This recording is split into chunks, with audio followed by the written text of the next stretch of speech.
सहयोग जी निमोरे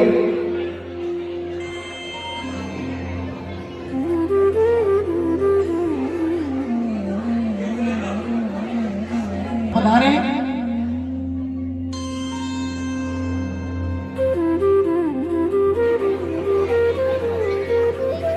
सभी मंचासीन अतिथि गणों से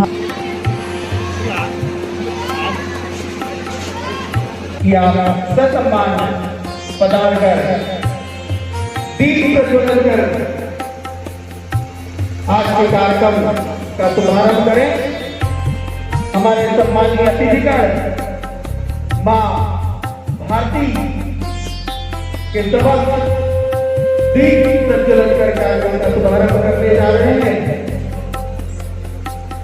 तेरा प्रभाव अमर रहे मां, हम विचार रहे रहे।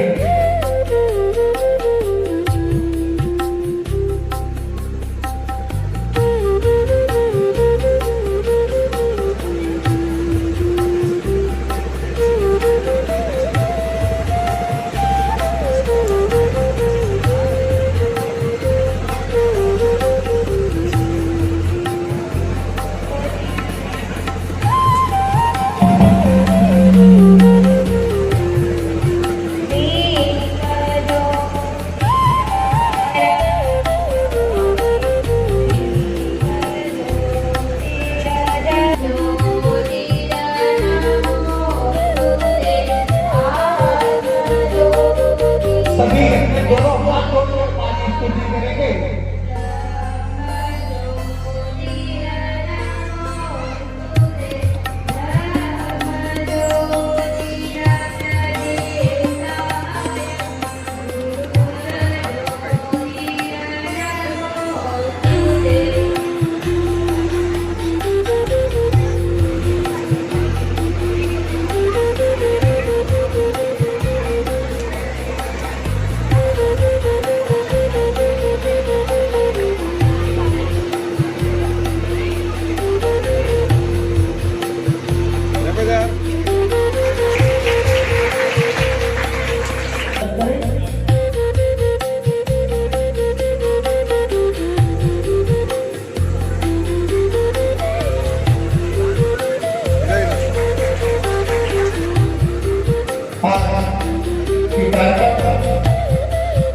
की मुख्य अतिथि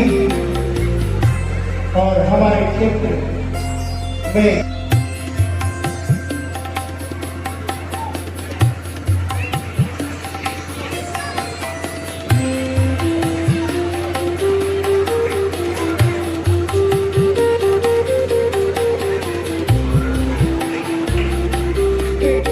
हिंदू भाइयों को, बहनों को और माता शक्तियों को जगाने के लिए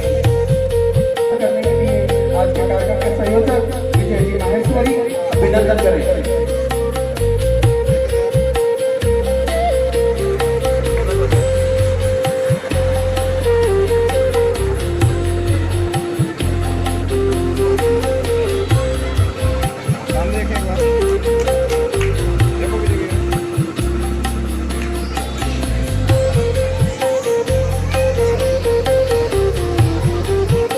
हमारे बीच उपस्थित समाज सेवी शिवराम जी भंडराई, आपका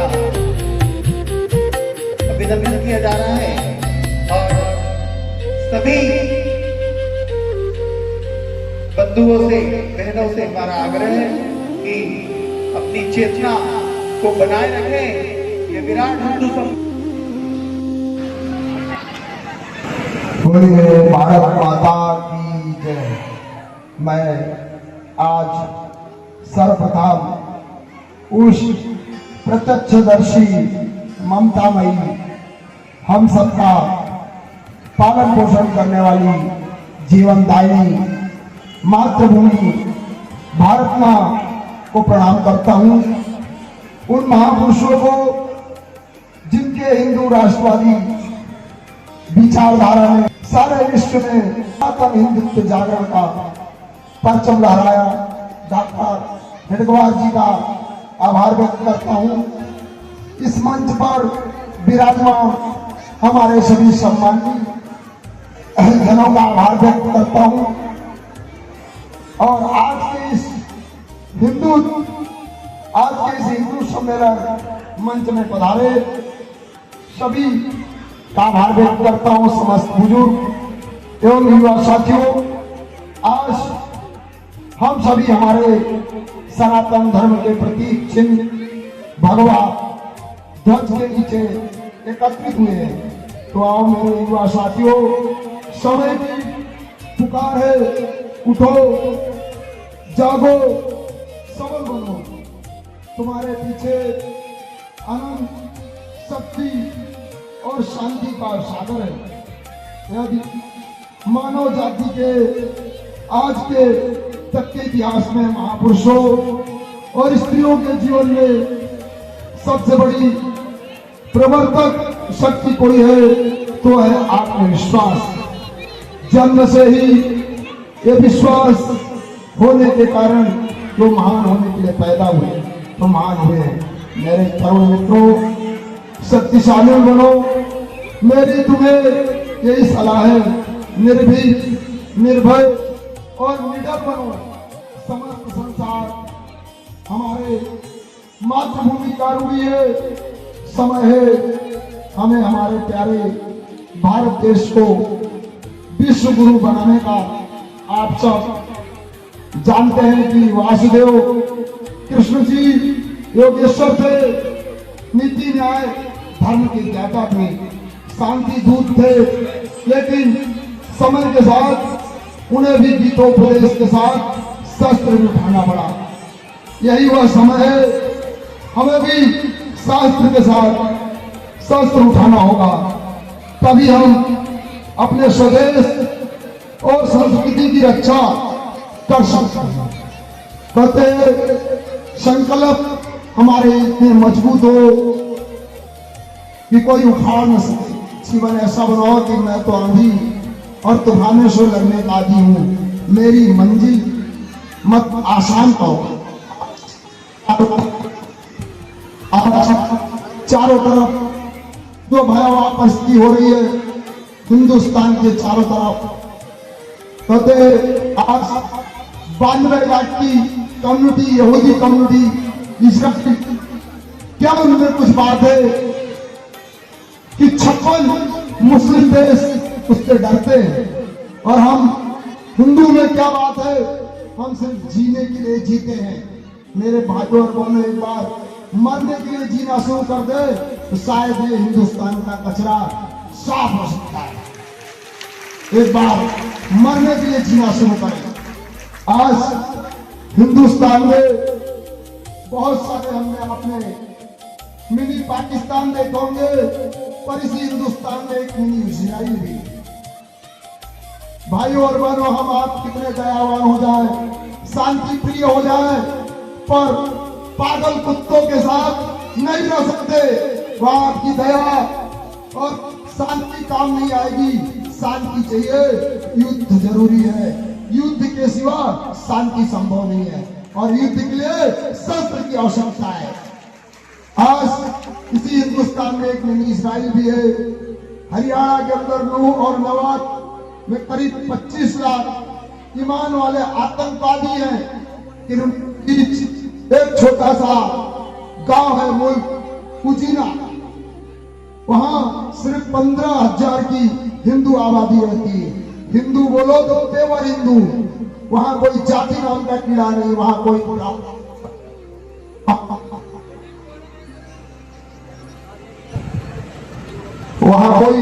ब्राह्मण नहीं है, कोई क्षत्रिय नहीं है, कोई शूद्र नहीं है, कोई वैश्य नहीं है। उन्होंने सारे जाति नाम के कीड़े निकाल दिए। सिर्फ हिंदू 100% सिर्फ हिंदू आवाम रहती है। उन्होंने अपने गांव में एक भी ईमान वाले आतंकवादियों को बसने नहीं दिया। 1947 से उन्होंने भाईचारा का संबंध खत्म कर दिया। हम आपके बीच कभी भाईचारा हो ही नहीं सकता। और भौगोलिक दृष्टि से जैसे इजराइल चारों तरफ मुस्लिम देशों से घिरा हुआ है, वैसे हमारा वो गांव उजीना चारों तरफ ईमान वाले आतंकवादियों से घिरा हुआ। पर 1992 की एक घटना है भाइयों, वहां एक दंगा भड़का जिसमें हमारे एक हिंदू बंदे को उठा ले गए ईमान वाले आतंकवादी। तब से वहां की युवाओं ने ठाना और एक वर्ष के अंदर 1000 ईमान वाले आतंकवादियों के मौत के घाट उतार दिए। सोचिए, हम जैन हो, बौद्ध हो, सिख हो, हिंदू हो, सभी सनातन के ही अस्तित्व है, सभी मूल जड़ सनातन। इसी में हुए गुरु गोविंद सिंह, एक समय की बात है, उनके साथ 42 सिख योद्धा थे। उस समय चारों तरफ से मुगल फौजों ने 10 लाख की मुगल फौजों ने 42 बंदों को घेर लिया। तब गुरु गोविंद सिंह जी ने एक ही शब्द बोला कि वाहिगुरु जी की फतह, आने इस पार या उस पार। बोला वाहिगुरु जी की फतह, चिड़ियन पे बाज लड़ावा, 1.25 लाख के एक लड़ावा, कदे देश की लड़ावा और 1.25 लाख के एक लड़ावा था गुरु गोविंद सिंह नाम कावा। उन्होंने युद्ध लड़ा और इस युद्ध में 10 लाख मुगलों की फौजों को पीछे धकेल दिया। और जाते जाते गुरु गोविंद सिंह कह गए कि मेरे सभी सनातनी हिंदू भाइयों, मेरी बातों को गौर से सुन लो कि आप कुहनीतन हाथ तेल में डालो, उसके बाद तिल में डालो, जितने तिल चिट्टे हो इतनी बार भी यदि ईमान वाले आतंकवादी कसम खाए तो भी आपके नहीं हो सकते हैं, तो भी ये तुम्हारे कभी भी भूलते भी नहीं हो सकते, ये सोच लेना। और ये अपने काम के लोग नहीं, तो हमारे निर्भीकता ही जीवनोत्थान का अपना बिंदु है। निर्भीक व्यक्ति अपना रास्ता स्वयं बनाता है। यदि आपके मस्तिष्क में किसी प्रकार का भय या दहशत आ गई तो आपके बौद्धिक क्षमता का ग्राफ नीचे गिर जाएगा। इसलिए कहते हैं निर्भीकता ही जीवनोत्थान का अपना बिंदु है। सम्मान युक्त जीवन जीना है तो साहसी बनना पड़ेगा, आगे बढ़ना है तो खतरा मोल लेना पड़ेगा। यदि आप सब सोचो कि बिस्तर पर लेटे लेटे तैरना सीख जाए तो मुश्किल, उसके लिए गहरे पानी में कूदना पड़ेगा और गहरे पानी में मौत का डर है, और जहां मौत का डर है वहीं से जीवन की शुरुआत हुई है। जीवन में अहंकार नहीं होना, निरहंकारिता होना चाहिए, लेकिन स्वाभिमान हमारा आपका एक लाइफ में जीवन में सब कुछ बचाकर भी यदि स्वाभिमान खो गया तो सब कुछ होने का कोई मूल्य नहीं है। सब खो जाए तो खो जाए, पर स्वाभिमान कायम होना चाहिए। सबसे बड़ा व्यक्तित्व स्वाभिमान, और अपने आप को इतने मजबूत बनाओ, इतने सशक्त बनाओ कि कोई हिला न सके। और इस बात को याद रखना, फिर बोल दे रहा हूं कि कितने आप दयावान हो जाएं, शांतिवान हो जाएं, पर पागल कुत्तों के साथ नहीं रह सकते। वहां आप बर्बरता के साथ खत्म कर दिए जाओगे, वहां आपकी शांति और दया और करुणा काम नहीं आएगी। उसके लिए शांति चाहिए, सिर्फ युद्ध जरूरी। और हमारे जितने देवी देवता है सबके हाथों में शस्त्र और शास्त्र दोनों विद्वान है। हम उस कौम के लोग हैं, उस सनातन को मानने वाले लोग हैं जिनके सभी देवी सभी देवता युद्धवादी रहे हैं, बड़े बड़े संग्राम जीते हैं। देवियों को देखो बड़े बड़े युद्ध जीते, भगवान रामचंद्र जी को देखो कितना बड़ा युद्ध जीते, भगवान श्री कृष्ण को देखो महाभारत युद्ध कितना बड़ा युद्ध लड़े।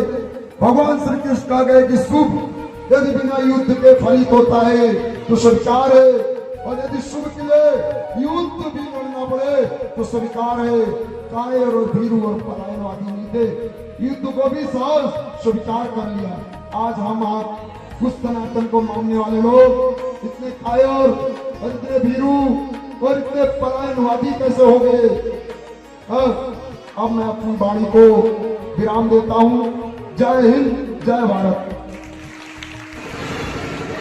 बोले विघ्नेश्वर भगवान की, श्री रामचंद्र भगवान की, भारत माता की, भारत माता की। माननीय समस्त अध्यक्षगण, वंदनीय संतजन, ब्राह्मणगण एवं मेरे समस्त योग और मेरी मातृशक्तियों, आप सभी का इस विराट हिंदू सम्मेलन में बहुत बहुत अभिनंदन है। और ये विराट सम्मेलन केवल एक सभा नहीं है कि हम आए, डीजे बजा, रैली निकाली, कलश यात्रा निकाली, आकर बैठे और जो कहा गया उसको सुनकर घर चले गए। ये मंच एक पुनर्जागरण का मंच है जिसमें हमारे हिंदू सशक्तिकरण को, हमारी एकता को हमें जागृत करना है। हिंदू सम्मेलन जो है ये हम सबको जोड़ने के लिए है, हम सबको सशक्त करने के लिए है। क्योंकि यदि हम लोगों में एकता नहीं होगी तो ये जितने भी दुनिया में आप देख रहे हैं, आज इतनी अशांति विश्व में फैली हुई है, इतने टकराव चल रहे हैं, बांग्लादेश में आज जो चल रहा है, आप सभी लोग भली भांति अवगत होंगे कि वहाँ हिंदुओं पर किस प्रकार का अत्याचार हो रहा है, हमारी बहनों के साथ, बेटियों के साथ, मातृशक्ति के साथ किस तरह का दुर्व्यवहार किया जाता है। तो इन सारी चीजों को यदि हमें रोकना है तो उसके लिए इकट्ठा होकर के आवाज उठानी पड़ेगी, उसके लिए एकता बनाना पड़ेगा। बिना एकता के इन सब चीजों को रोकना संभव नहीं है। यदि हम सोचें कि हम बाहर ना निकले घर से, और घर में भी आजकल तो इतने मतभेद हैं, हम ये कहते हैं कि मतभेद हो तो चलेगा लेकिन मनभेद नहीं होना चाहिए, हम मन से दूर ना हो। तो हम सभी सशक्त बने। और स्वामी विवेकानंद जी ने बड़ी सुंदर बात कही कि हमारा ये जो भारत देश का प्रभाव है ये संसार पे एक ओस की बूंद की तरह गिरेगा जो समस्त संसार को फूल की तरह खिला देगा, लेकिन इस ओस की बूंद को पड़ने तो दो, हम तो पहले ही डर जाते हैं। और एकता में कितनी शक्ति है। ये सम्मेलन केवल हम लोगों को एक करने के लिए है, ये मंच हमें पुनर्जागृत करने के लिए है, क्योंकि अभी हम जागृत अवस्था में नहीं है, इसीलिए हम पर या हमारे भाई बहनों पर अत्याचार हो रहे हैं। और एक बात और ध्यान देना, आने वाली पीढ़ी जो हमारे छोटे बच्चे हैं, जो हमारी युवा पीढ़ी है, जो आजकल कई व्यसनों में लगी है, गलत चीजों में लगी है, गलत संगति में लगी है, आप अपने बच्चों को कुछ सिखाओ या मत सिखाओ, लेकिन उनको राष्ट्रवाद जरूर सिखाना।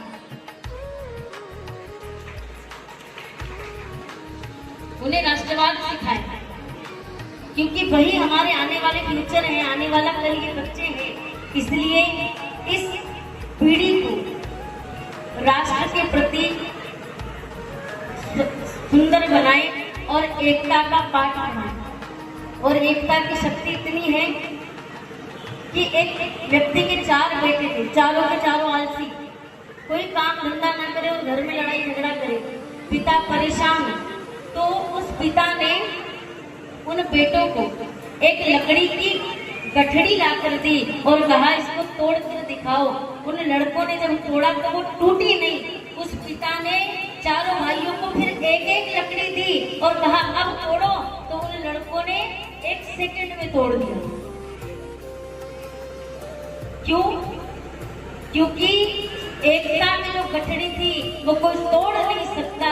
इसलिए एकत्र हो जाओ और अपने हृदय में राष्ट्र के प्रति सद्भावना लेकर आओ, राष्ट्र के प्रति जागृत हो जाएं, एकत्र हो जाएं और इस संसार को सद्भावना और शांति के साथ साथ क्रांति की भी आवश्यकता है।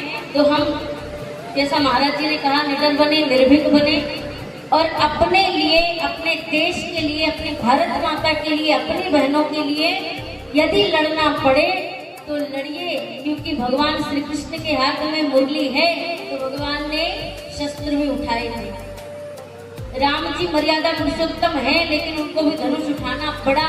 अगर नहीं उठाएंगे तो काम चलने वाला नहीं है। तो इस विराट सम्मेलन में आप सभी अपने अंदर के राष्ट्र प्रेम को जागृत करें, माँ भारत माता की जो मर्यादा है उससे जुड़े, क्योंकि हम बहुत भाग्यशाली हैं जो इस सनातन धर्म का हिस्सा हैं। क्योंकि रामायण जी में बड़ी सुंदर बात कही है कि धर्म न दूसर सत्य समाना, आगम निगम पुराण बखाना। हम लोग सौभाग्यशाली हैं जो ऐसे सनातन धर्म में जन्म लेकर के आए। और समय का अभाव है, मैं अपने शब्दों को विराम दूं। बोलिए भारत माता की, भारत माता की। और एक बार जय श्री राम का उद्घोष, जय जय श्री राम, जय जय श्री राम। आप सभी का बहुत बहुत आभार। और साधुवाद दीदी, अब अगले वक्ता के रूप में मुख्य अतिथि श्री सम्मानीय इस कार्यक्रम के मुख्य वक्ता शिवाजी शर्मा,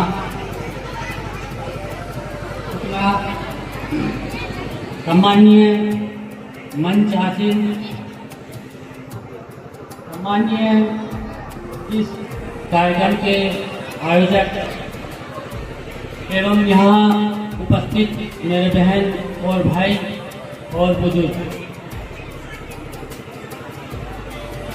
आज आप हम सब यहाँ एक उद्देश्य के लिए एकत्रित हुए हैं और वो उद्देश्य है हिंदुओं में जागृति और भारतीय संस्कृति का पोषण।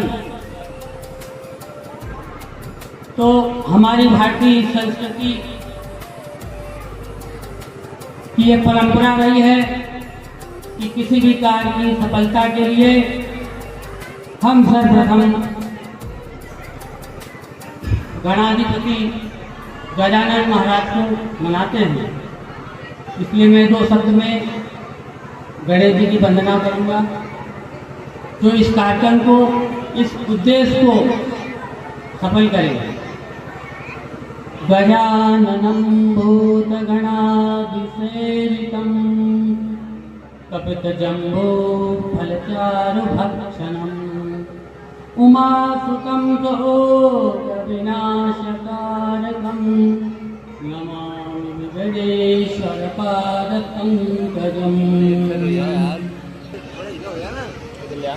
मैं हर हर हर महादेव बोलूंगा, आपको महादेव बोलना है, मैं हर हर बोलूंगा।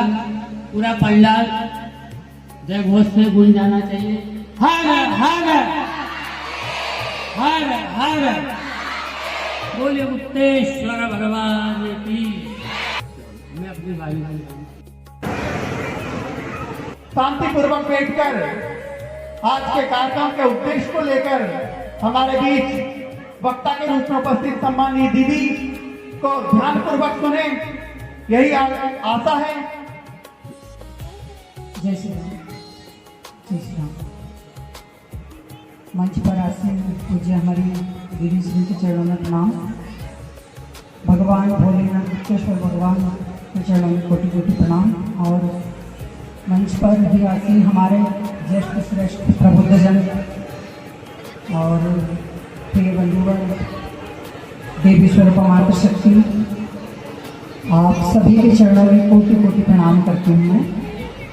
और बड़े सौभाग्य की बात है कि भगवान गुप्तेश्वर की पावन धरा पर आप लोगों के बीच मुझे आने का अवसर मिला, भगवान के दर्शन करने का सौभाग्य प्राप्त हुआ। तो बड़े ही सौभाग्य की बात है मेरे लिए ये। और कहते हैं कि 84 लाख योनियों के बाद मनुष्य का जीवन मिलता है, मनुष्य योनि में हम आते हैं। तो मनुष्य जीवन मिलना बड़े ही सौभाग्य की बात है। और उससे भी सौभाग्य की बात है कि भारत में जन्म लेना, भारत भूमि में आना, भारत में जन्म लेना, यह परम सौभाग्य की बात है। ऐसे संतों की तपोभूमि, देवभूमि भारत, वीर वीरांगनाओं की भूमि, महापुरुषों की भूमि, हमारी सनातन संस्कृति से ओतप्रोत भारत भूमि को हम प्रणाम करते हैं बार बार। और भगवान से ऐसे सभी ने प्रार्थना करनी चाहिए कि जब भी जन्म मिले हमें हमारी मातृभूमि में जन्म मिले, हमारी भारत भूमि में जन्म मिले, सनातन संस्कृति में जन्म मिले। क्यों? क्योंकि अभी मान लो विश्व इतना बड़ा है, विश्व में इतने देश है, इतने सारे संप्रदाय बने हुए हैं, इतने सारे समुदाय बने हुए हैं। अगर मान लो अभी आप अन्य किसी देश में होते, अन्य किसी मान लो संप्रदाय में होते, हिंदू धर्म को छोड़कर, तो क्या आप यहाँ बैठे होते? और ये जो हमारी सनातन संस्कृति है, हमारी जो हमारा देश है, सनातन संस्कृति और धार्मिक परंपराओं से हम लोग जीवन जीते हैं, तो क्या ये सब आपको वहां पर मिल पाता है? और ये जो मातृशक्तियों को हमारे देश में इतना सम्मान मिलता है, हमको देवी स्वरूप मानते हैं, नारी की पूजा करते हैं, शक्ति की आराधना करते हैं, ये सौभाग्य मात्र और मात्र भारत देश के माथे लिखा हुआ है। अन्य कोई ऐसा देश या ऐसा कोई संप्रदाय नहीं है जहाँ नारी को इतना सम्मान और माता कहकर बुलाया जाता हो। क्योंकि दूसरे देशों में, दूसरे संप्रदाय में, दूसरे जो भी है, वहाँ पर नारी केवल एक उपभोग की वस्तु मानी जाती है। तो इसलिए हमें परम सौभाग्यशाली मानना चाहिए कि हम भारत भूमि में बैठे हैं। और माताओं से मैं पूछूंगी कि पिछले बार जो कुंभ मेला लगा था प्रयागराज में, कितने लोग गए थे कुंभ में स्नान करने? कोई नहीं गए? अच्छा, गए, बहुत सारे गए। तो हमारे बीच में विषय है हिंदू सम्मेलन के माध्यम से समरसता, पंच परिवर्तन और कुटुंब प्रबोधन, नागरिक कर्तव्य, ऐसा हमारे विषय है हमारे बीच में। तो हम सबसे पहले समरसता पर बात करेंगे। तो आप कुंभ में गए, आप तीर्थ स्थान पर गए, आप नर्मदा जी गए, अब जहाँ जहाँ भी जाते हैं, जैसे नर्मदा पंचकोसी यात्रा में हम लोग जाते हैं, तो वहाँ हमसे कभी हमने किसी से ये नहीं पूछा कि चाय वाले की दुकान पर हम चाय, उसका नाम पूछकर या उसकी जाति पूछकर हम चाय पी रहे हैं, या कहीं किसी होटल पे हम भोजनालय में गए तो किसी से हमने ऐसा कुछ पूछा, या फुल्की वाले के यहाँ फुल्की खाता है, चाट खाता है, कुछ भी खाने पीने की जो भी हमारी वस्तुएं हैं, हम सभी लोग बाहर जाते हैं, मार्केट जाते हैं, सब खाते पीते हैं। नर्मदा जी में स्नान करने जाते हैं तो क्या नर्मदा जी ने आपसे कभी कहा, कभी पूछा कि तुम किस जाति से हो? तीर्थ स्थान पर जाते हैं, मंदिर में जाते हैं, तो क्या भगवान ने हमसे ऐसा पूछा? तो फिर ऐसा क्या हो जाता है कि हम जब गांव में प्रवेश करते हैं, घर में प्रवेश करते हैं और हमारे मन में भेदभाव की भावना आ जाती है। आखिर ऐसा क्या हो जाता है जो मन में हम छुआछूत की भावना लाते हैं, भेदभाव की भावना लाते हैं? तो ये सबसे बड़ा ये जो विकार है, ये जातिवाद का जो जहर है, इसे हमें मिटाना होगा। सबसे पहले हमारे घर में कामदार आते हैं, काम करते हैं, सेवा प्रदान करते हैं। कभी कभी तो ऐसा होता है भैया कि आजकल एक संतान है सबकी, बेटा नौकरी पे चला गया, बेटा पढ़ने चला गया, और माता पिता कभी बुजुर्ग होते हैं, कभी कभी बीमार हो जाते हैं, तो जो हमारे घर में सेवा प्रदान करते हैं ना, वही हमारा ख्याल रखते हैं, वही हमारी सेवा करते हैं। तो सबसे पहला हमारा कर्तव्य है कि जो हमारे घर आते हैं, जो हमें सहयोग प्रदान करते हैं, जो काम करते हैं हमारे घर में आकर, उनको सम्मान पूर्वक, प्रेम पूर्वक रखें, हम उनसे अच्छा व्यवहार करें और भेदभाव, जातिवाद का कोई ऐसा भेद न रखें। जिस बर्तन में हम भोजन करते हैं, जिस मग में हम चाय पीते हैं, ऐसा हम उनके साथ व्यवहार करें। और परिवार में जो मातृशक्ति की भूमिका है, वो बहुत अहम भूमिका होती है, क्योंकि जितनी भी जिम्मेदारियां हैं ना, वो हमें ही मिली है यहाँ पर। तो कुटुंब प्रबोधन में परिवारों को हम कैसे जोड़े रखें, हमारे परिवारों को कैसे बनाएं, क्योंकि परिवार बिखरते जा रहे हैं, टूटते जा रहे हैं। कहीं ना कहीं हम पश्चिमी जो विचारधारा है उससे ग्रसित होकर अपने परिवारों को जोड़ने में असमर्थ है। तो परिवारों को कैसे जोड़े, क्योंकि परिवार सुरक्षित रहेंगे, परिवार व्यवस्थित रहेंगे तो हमारा कुटुंब व्यवस्थित रहेगा, कुटुंब बढ़ेगा, और कुटुंब रहेगा तो समाज, और समाज रहेगा तो देश। तो कैसे हम अपने समाज और अपने कुटुंब, अपने राष्ट्र के लिए, अपने परिवारों को, अपने बच्चों को कैसे हम संस्कार दें, कैसे जोड़े। पहले हमारे घरों में बुजुर्ग माता पिता रहते थे, आज भी बुजुर्ग माता पिता है। हम 4-4 भाई, 6-6 भाई एक छत के नीचे रहते थे, पूरा परिवार, माता पिता, ताऊ ताई, काका काकी, दादा दादियाँ। हम कहीं भी किसी भी कार्य में लगे रहते थे। हमारे दादा दादी, हमारे जो घर में बड़े बुजुर्ग रहते थे, सब हमारे बच्चों को संस्कार देते थे। हमारे बच्चे उनके साथ बैठकर दादी नानी की कहानियां सुनते थे। आज बताइए, परिवार टूट गए, दादी नानी की कहानियां नहीं बची। दादी नानी की कहानी कौन सुनाएगा? माताएं घर में व्यस्त है, पिता खेत ऑफिस में व्यस्त है, और सब अकेले अकेले रहने चाहते हैं। शादी हुई नहीं कि भैया हमको कुछ हुआ नहीं, देवरानी जेठानी में कटाक्ष, सास बहू में कटाक्ष, पति पत्नी में कटाक्ष। कहीं ना कहीं हम इन विकारों से इतने ग्रसित हुए हैं कि परिवारों को हमने तोड़ दिया। तो माताओं की जिम्मेदारी है कि हम अपने परिवारों को कैसे बनाए रखें, कैसे उनका ख्याल रखें। ये सब हमारी जवाबदारी है और हमें इनका भली भांति निर्वहन करना चाहिए, क्योंकि आने वाली जो हमारी पीढ़ी है, ये जो हमारे छोटी छोटी नन्ही मुन्नी जो बच्चे हैं, जो भविष्य है हमारे देश का, जो हिंदू धर्म है उसमें हम पहले रामायण का अध्ययन करते थे, गीता पढ़ते थे, धार्मिक ग्रंथों का अध्ययन करते थे, और टीवी सीरियलों में मतलब बच्चों को अभी क्या दिखा रहे हैं हम लोग? हम कुछ तो भी देख रहे हैं सोशल मीडिया के माध्यम से, टीवी के माध्यम से। देखिए, कहते हैं ऋग्वेद में रहता है कि माता निर्माता भवति। एक माता ही ऐसी प्रथम गुरु है हमारे बच्चों की, जो बच्चों को संस्कार देती है। माता से ही प्रारंभ होते हैं बच्चों के संस्कार।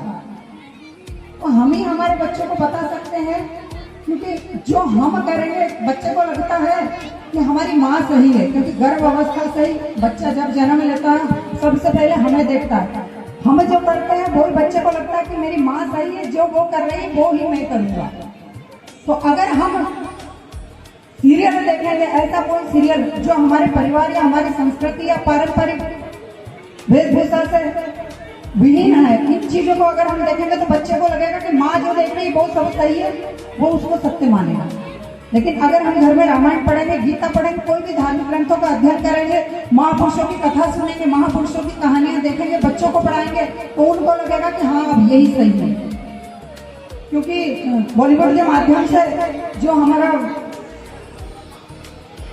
संस्कृति है उस पर कितने प्रहार हुए हैं कि कहीं ना कहीं वो दर्शाते हैं। टीवी के माध्यम से हिंदू परिवारों को रूढ़िवादी बताते हैं, कहीं ना कहीं हमारे जो वेशभूषा है, जो हमारा पहनावा है, उनको रूढ़िवादी दिखाते हैं। वो फिल्म बनाते हैं इस तरीके की जिसमें हमारे 14-14, 15-15, 18-18 साल की बच्चियों का दिमाग कहीं ना कहीं ऐसा होता है कि हाँ ये जो दिखा रहे हैं वो सब सही है, बाकी हम लोग जो हमारे में चल रहा है वो सब कहीं ना कहीं गलत है। तो हमारे बच्चे को भी देखते हैं, क्योंकि कहते हैं कि अगर किसी देश को बर्बाद करना हो, किसी संस्कृति को बिगाड़ना हो, तो उस देश की माताओं का दिमाग खराब कर दो, वो देश अपने आप खत्म हो जाएगा। तो कैसे होगा? तो उन्होंने कहा कि भाई हमारे देश की सांस्कृतिक व्यवस्था बिगाड़ दो, उस देश की पारिवारिक व्यवस्था बिगाड़ दो, उस देश की शैक्षणिक व्यवस्था बिगाड़ दो, देश अपने आप टूटने लगेगा। क्योंकि ये लोग फिल्म बनाते हैं और फिल्म के माध्यम से इन्होंने जो हमारी संस्कृति है उसको इतना तोड़ मरोड़ के दिखाया है कि हमारी बच्चियां कहीं ना कहीं गलत मार्ग चुन रही है। हम बच्चों को क्या सिखाते हैं कि जब बच्चा छोटा रहता है, हमारे घर में चाहे कितना ही बड़ा परिवार है, लेकिन हम घर में सबसे छोटे बच्चे से कहते हैं कि बेटा गाय को रोटी दे दो, बेटा शाम हो गई आप दिया बत्ती लगा दो। अब आप विचार कीजिए कि जिस धर्म में ये सिखाया जाता हो कि एक गाय को रोटी देने वाली बच्ची, गाय की पूजा करने वाली बच्ची, सुबह शाम देवालय शिवालय में आराधना करने वाली बेटी, हंसते हंसते अन्य संप्रदाय में जाकर कैसे विवाह कर लेती है, और एक गाय की पूजा करने वाली बेटी कभी कभी गौ मांस पकाने को, गौ मांस भक्षण करने को तैयार कैसे हो जाती है। आखिर इस पर विचार कीजिए कि कहाँ हमारे में कमी रही है, कहाँ हमारे संस्कारों में कमी रह गई हमारे बच्चों को देने में, जो हमारा बच्चा धर्मांतरण पर उतर गया। पूरे भारत से, पूरे देश भर से 12 लाख युवतियां लापता है।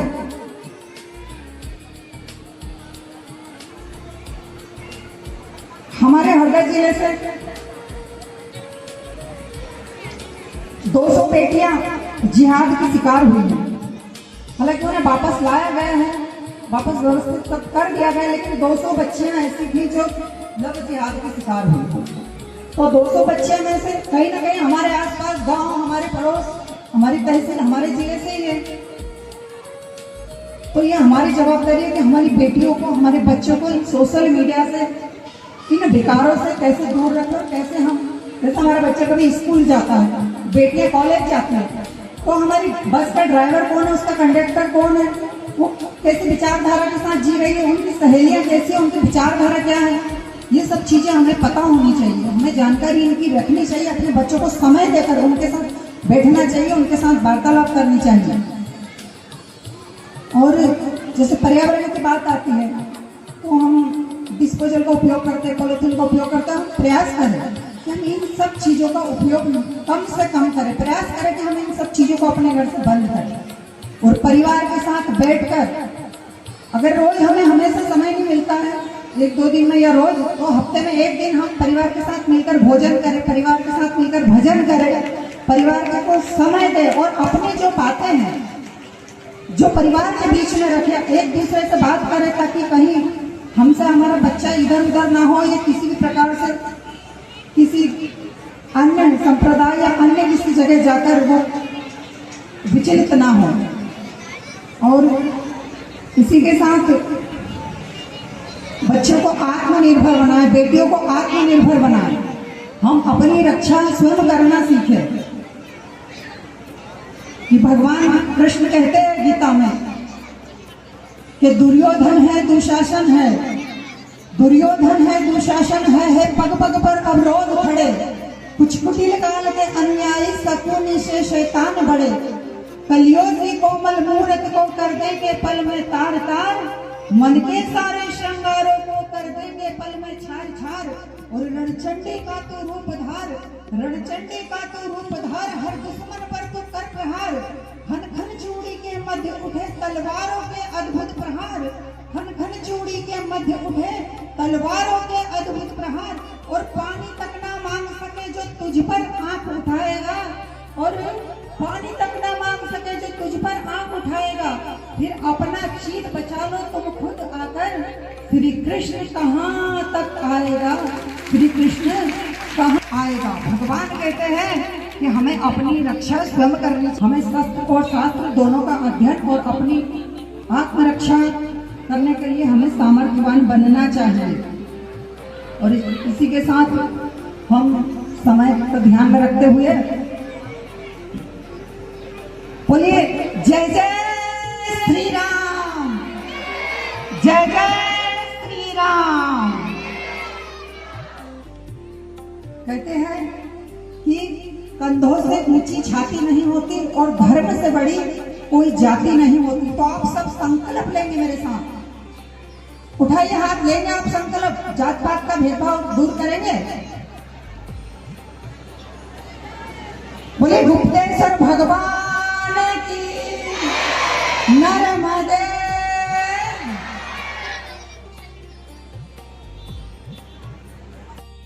का बहन गीते जी गांवों से एकत्र आए हुए इस चारवा मंडल के समस्त आगंतुक बंधु,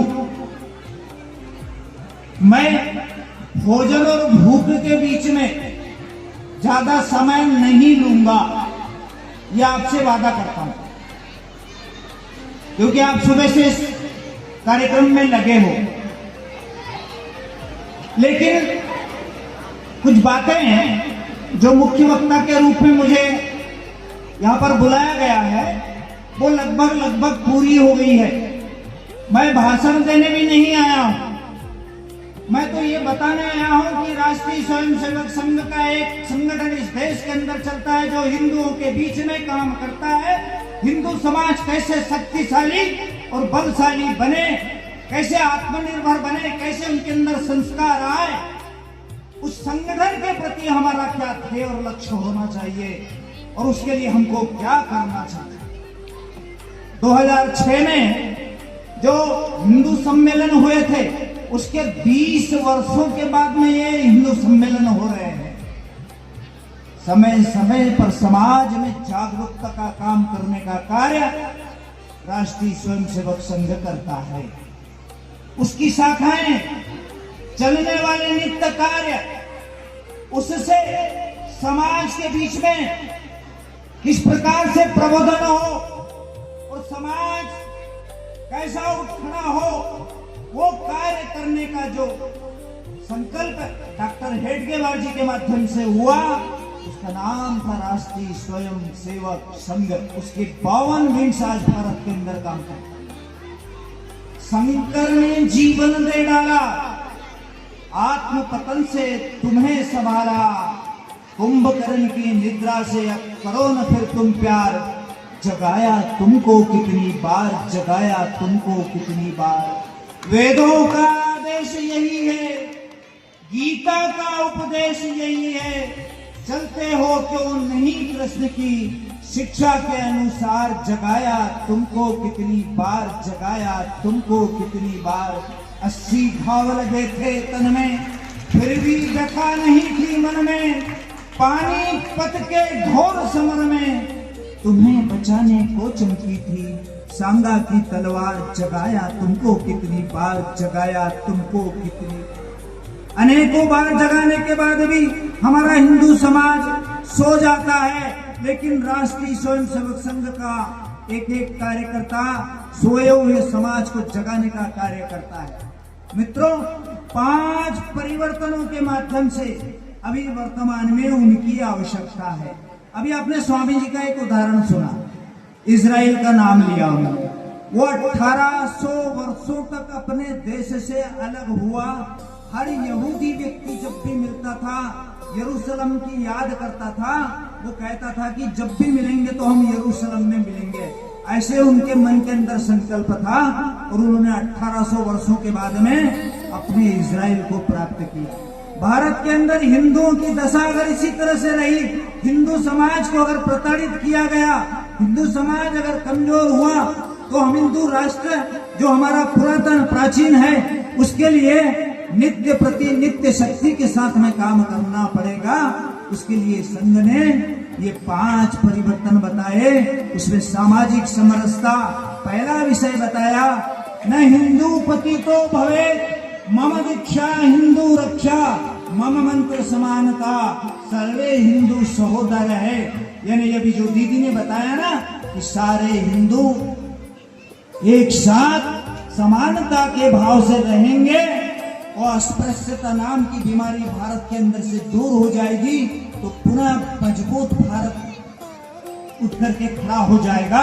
इसलिए सामाजिक समरसता नितांत आवश्यक है। अगर हम अस्पृश्यता मान करके शोषित, पीड़ित, वंचित समाज से दूर हो जाएंगे, तब क्या होगा? अनेक विधर्मी लोग आकर के उनको भ्रमित करने की कोशिश करेंगे।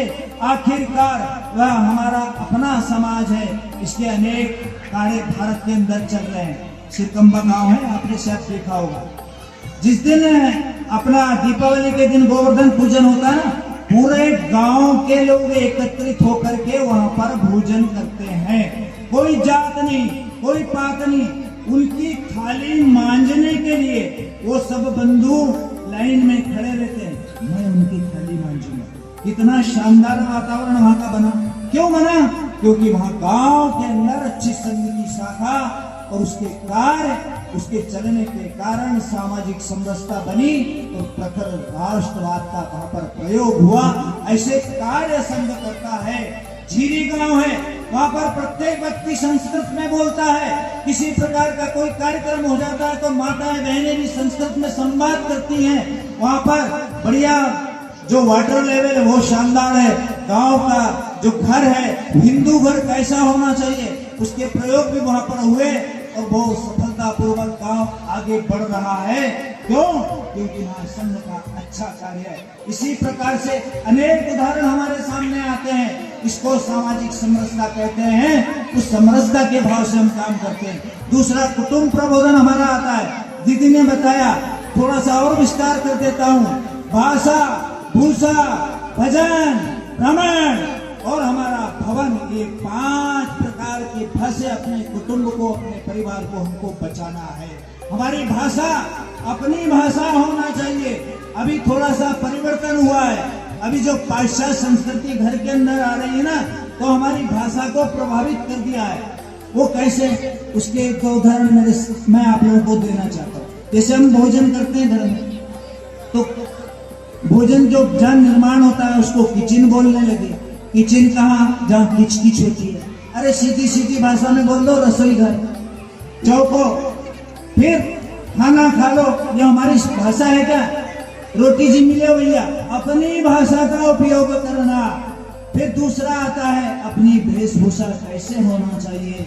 अपनी वेशभूषा इस प्रकार की रहना चाहिए कि हमको उसमें लज्जा महसूस ना हो। फटी जीन्स, फटा जो कपड़ा पहन करके अगर हम बाजार में निकलेंगे, उसके कारण हमको लज्जित होना पड़ता है। क्योंकि हमारे पूर्वज धोती पहनते थे, धोती पहन करके संघर्ष करते थे। इसलिए ये भारत नंबर 1 पर कहा जाता था, विश्व गुरु था।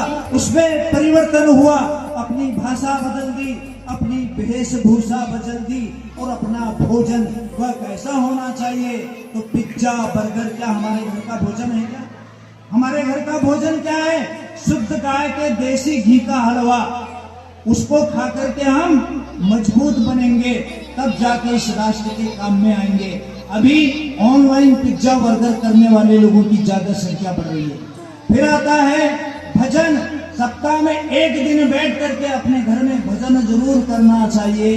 और भजन के माध्यम से अपने घर के अंदर एक शानदार वातावरण बनता है। श्री राम जय राम, जय जय राम, बोलो श्री राम जय राम, जय जय राम, श्री राम जय राम, जय जय राम, श्री राम जय राम, जय जय राम। ऐसे भजन की आदत सप्ताह में 1 दिन परिवार के साथ में होना चाहिए।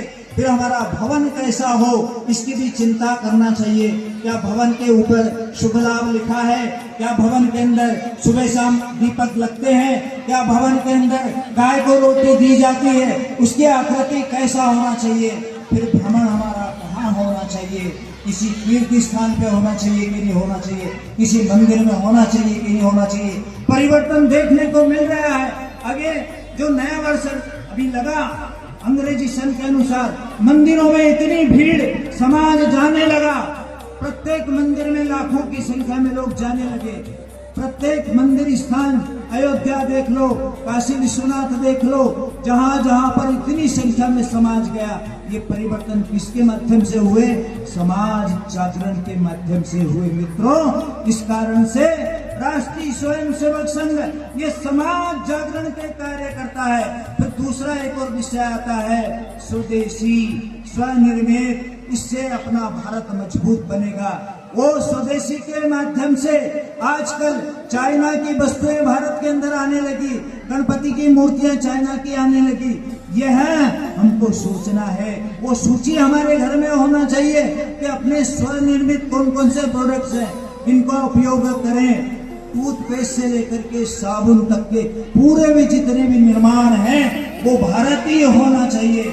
इसलिए स्वदेशी अगर होगा तो बहुत हमारा जो रोजगार है, जो देश के अंदर काम करने वाले लोग हैं, रोजगार के अंदर उनको रोजगार मिलेगा, उनकी आर्थिक स्थिति मजबूत बनेगी और उससे भारत मजबूत होगा, समाज मजबूत बनेगा। इस कारण से स्वदेशी की भी बात हम बहुत अच्छे तरीके से समाज के बीच में रखना चाहिए। स्वदृष्टि, स्वदेशी, संस्कृति, स्वावलंबन, स्वतंत्रता, ऐसे 9 प्रकार के स्व के भाव का जागरण समाज के बीच में अनिवार्य रूप से होना चाहिए। फिर आता है पर्यावरण। ये एक चुनौती बना आज हमारे देश के अंदर। पर्यावरण एक चुनौती रहा है क्योंकि प्रत्येक व्यक्ति को 6000 घन मीटर जल लगता है और प्राप्त कितना हो रहा है? मात्र 2000 घन मीटर। 1947 में हमारे भारत के अंदर हम 6000 घन मीटर जल प्राप्त करते थे। आज आते आते उसका आंकड़ा हमारा मात्र 2000 रह गया। 2050 तक आने वाला युद्ध होगा तो वो पानी के ऊपर होगा, क्योंकि हमने जल का संरक्षण नहीं किया। ये निश्चित मानिए, युगांडा जो अफ्रीका का देश था, वो पीने के पानी के लिए जैसे पेट्रोल पंप की कतार में लगते हैं ना, ऐसा समाज वहां के अंदर लग गया। इसलिए जल संरक्षण। फिर आता है पेड़ के रूप में हम देखते हैं कि 33% भाग पे वन भाग होना चाहिए। अभी उसका आंकड़ा आ रहा है 21.76%।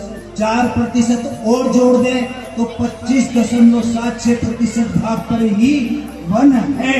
इसलिए पेड़ लगाने का आग्रह भी समाज के माध्यम से संघ के कार्यकर्ता कर रहे हैं कि अगर ओजोन गैस में जो पृथ्वी के ऊपर है उसमें अगर छेद हो गया तो कितना टेम्परेचर बढ़ जाएगा, 50 डिग्री टेम्परेचर हो जाएगा।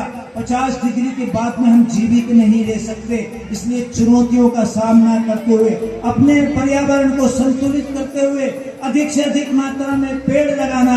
फिर दूसरा संकल्प है एक प्लास्टिक का। अभी हम देख कार्यक्रम में पधारे समस्त श्रेष्ठ बंधु भैया बहन, हिंदू सम्मेलन को सफल बनाने हेतु कार्यक्रम की शोभा बढ़ाई में सम्मानीय बनकर हृदय से आभार व्यक्त करता हूँ और एक ही बात कहना चाहता हूँ, आपकी करोगे हम सब हिंदू भाई भाई। भारत माता की, भारत माता की।